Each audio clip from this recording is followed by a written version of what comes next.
We are back in business, baby.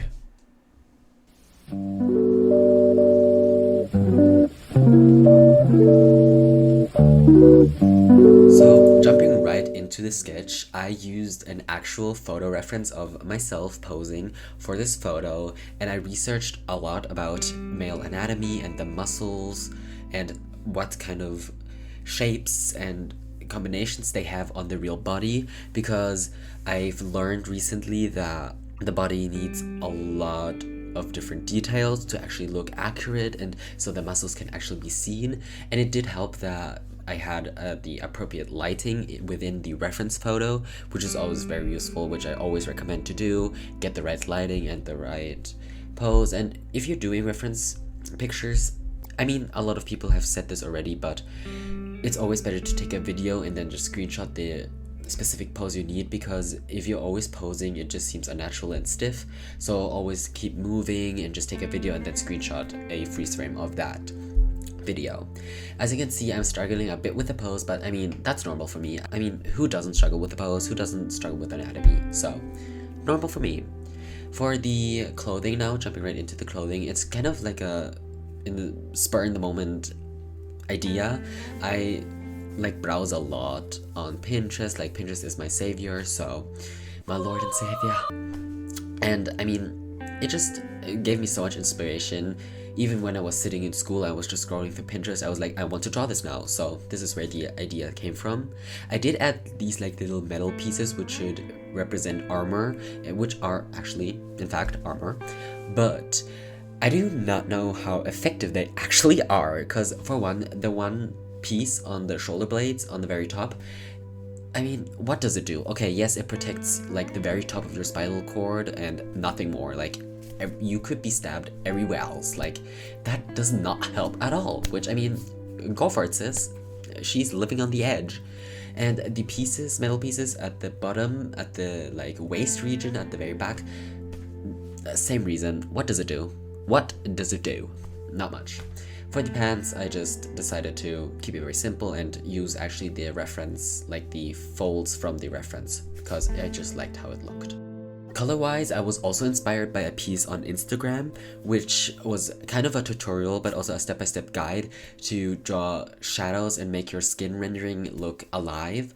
There I learned that shadows mostly are very cold toned, whilst the skin is very warm toned, and between the cold toned shadow and the warm skin tone, you have this very thin blended line with a kind of in-between tone. It's mostly purple or like pink, which I thought it looked so fabulous, and so like the skin looked so alive, which I really wanted to convey in this particular drawing, because for one, he is supposed to be alive, but also he's supposed to stand out from the picture, and he is supposed to look the life of the party, I guess. No, the life and the savior of the day, whilst everything around him is very cold and very dark and just...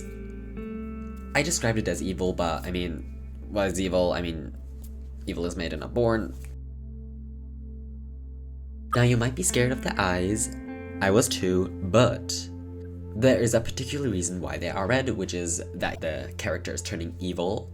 You know, kind of that storyline. So I do change it in the end. The pupils and the irises do disappear into obscurity. No, they do disappear. So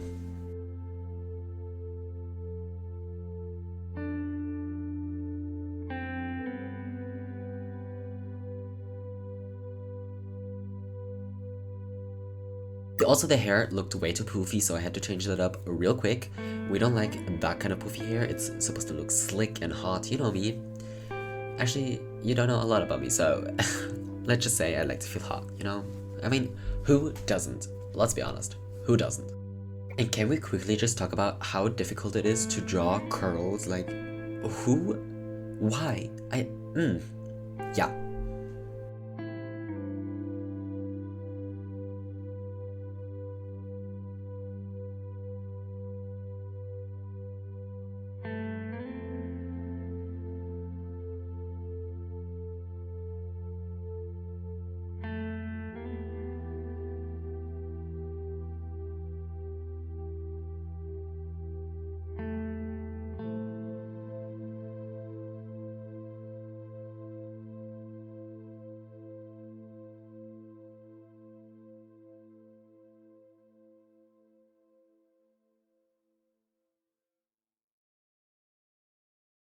Now, moving on to the very useless armor piece, I did decide to go very cold or cool tone with the armor pieces.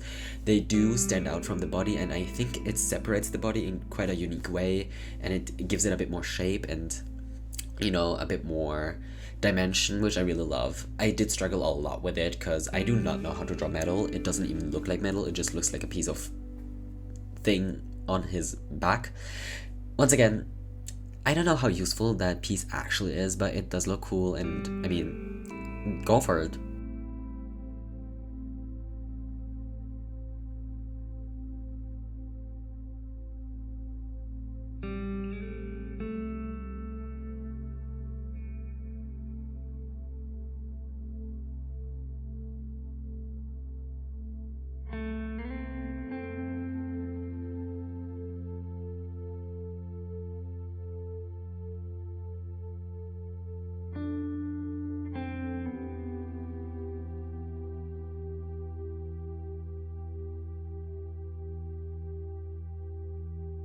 Now, moving on to the top, which does in fact have cutouts, which once again are not very useful, but I mean, I had the idea that the character has like skin that is out of crystals, which it's soft, but it's very firm and sturdy and protective, you know, that kind of, you know, storyline. I don't know, I am still figuring things out, but I do like the idea of the skin being a very soft crystal-like texture, which makes it still firm and durable, but also very soft and beautiful. And for the clothing, I decided to go with very organic shapes and very warm and like almost skin-like colors, and the rainbow, of course, because, you know, I think it really added to the contrast I wanted to create with the surroundings and the character itself, and also to show that the character is actually human and that it does have weaknesses. There are flaws just like everybody else. And I mean, they have more than the most, so oops. And you can see I'm using a lot of browns and a lot of colors that when you mix the rainbow all together, because that's what comes out of it. And they're very deep shadows. I do keep cool tone, just like in the face, very blue and very purple.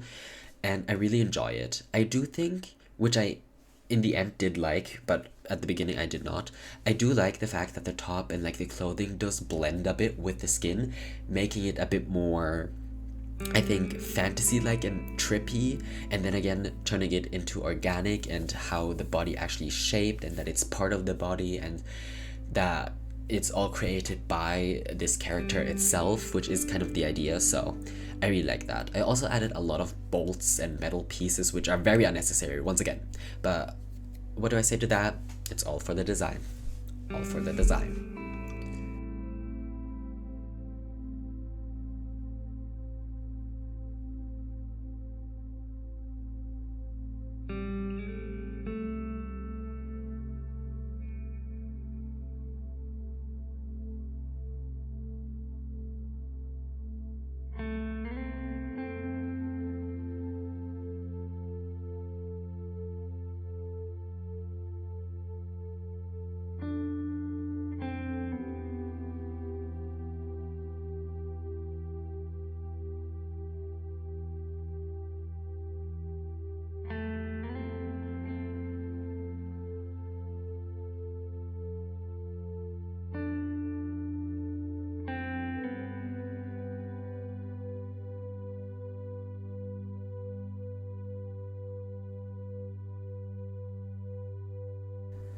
Now looking back at it, I do notice that I've changed a lot of the armor pieces further down on the body, specifically this part, which covers like the bottom of your spine or your spinal cord. I did change it quite a lot. For one, because it didn't make sense with the movement this character would have been doing when it's fighting. And also, it just didn't look right. It looked way too complicated and way too weird, in my opinion. And also, the dimensions and the perspective did not match up with the pose itself, which is still the case here right now. It does not quite match up, but I do think it was an improvement to the sketch, and in general, I do like, in the end, that I did change it. And I think it gives a lot of more a chill vibe to the character itself, since they have their own very storyline, and, you know, Someday I'll talk about what their storyline is, but not today.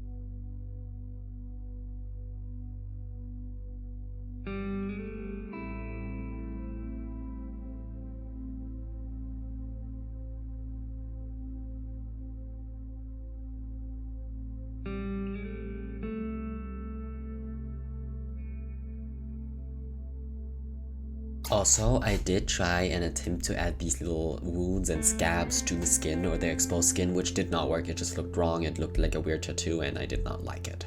So we're gonna ignore that fact. Oops. Moving on to the fabulous pants, I did directly pull the shapes and folds of the pants from the reference. It was just a very normal, like, sweatpants. It was very comfortable, I will be honest, but I did add shape to the very top of it to cover up a bit of the back, just in case, you know. I was thinking about the safety of this character, which, once again, it doesn't do a lot, but it looks cool. I wanted to give it a bit of a corset vibe as well at the very top of the pants, but I decided against it, and now it just looks like a little, like, tab that flips, or that is attached to the corset, but that's fine. It still looks pretty cool, I will be honest. Now, for the pants, you'll also notice that the colors are very muted. Well, not very muted, they are more muted than at the top. They're not as vibrant. I do change that in the end, but not as much. I think it was a good decision because at his feet, there will be different, like, weird creatures. I mean, they actually look kind of fire, but there are gonna be creatures there, and I think it was a cool transition from the very vibrant colors of the top to more muted colors, and then the cold colors to cut right through the whole idea. So I really enjoyed it. I also like pumped up the I pumped up the contrast and the intensity of the brown a lot more and of the shadows, just because it just looked way too muted to my eyes.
Now let's talk about the arm. This arm gave me so many struggles. It was almost the longest feature I worked on. Not the longest feature. It was the feature that I spent almost the most time on. There we go. Because I just wanted to get it right. I wanted it to look like he had a little, a bit of a buff arm, like a normal trained arm, And I don't know why I struggled with this so badly. It just did not look right. In the end, it does look kind of fire, but it just did not look right for the lot of the progress. And this is sped up like by a lot. When I first sped this up, it was about 40 minutes, the video that I took. And when I sped it up to my normal speed, this is almost double the speed I usually do for my videos, and I hope this doesn't disturb you, but that was a struggle. Also, the hand was weird, really weird. It just did not fit in the end. It kind of disappears into the pants, which I love because now you can't see my mistakes, but I still love it.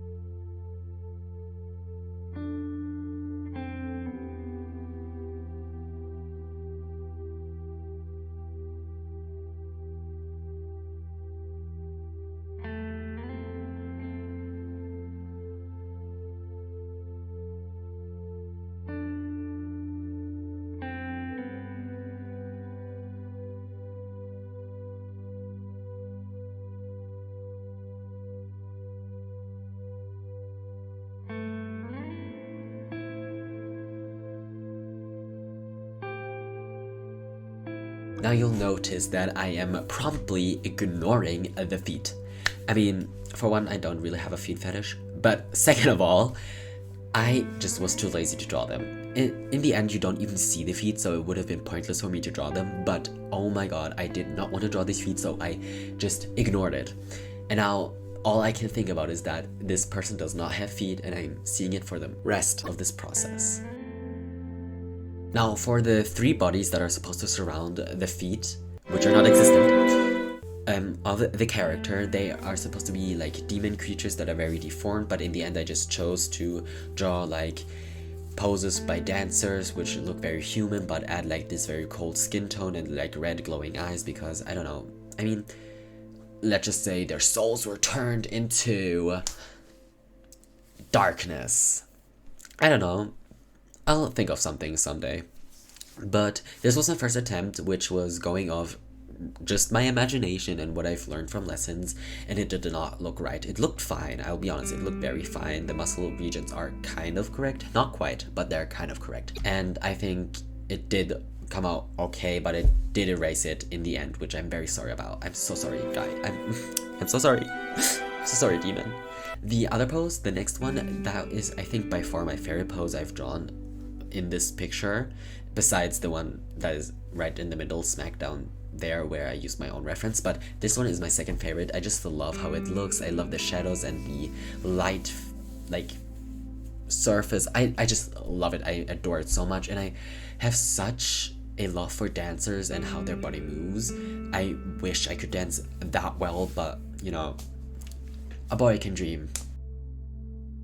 And yeah, I just loved it. I just love drawing references from dancers. I sometimes watch like dance videos and just pause the frame and just draw that pose they're right now in because it's just so fun, and it's actually pretty good practice for me personally because you learn the dynamic of the body. You've seen how the body how the body went into that pose and how the muscles are being pulled, and you know, I think you learn a lot from dancers, especially for art and dynamic poses.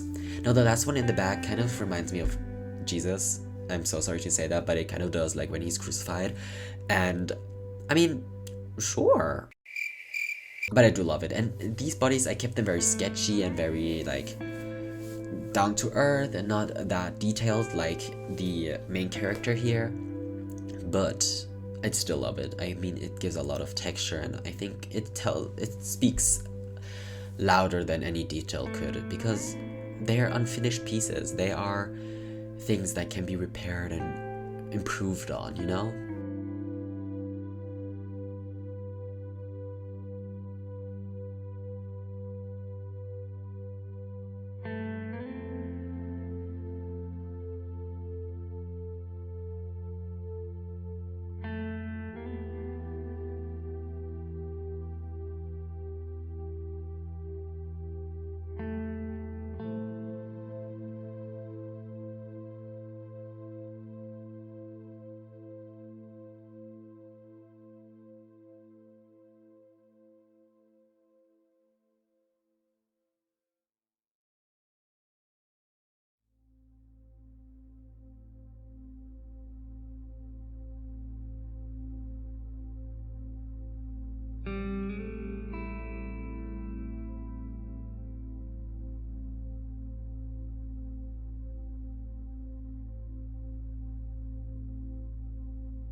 For the background, I decided to, on both sides, give a bit of a city landscape and a few high houses, and in the very back, which we'll see on the very end, I add a hooded person.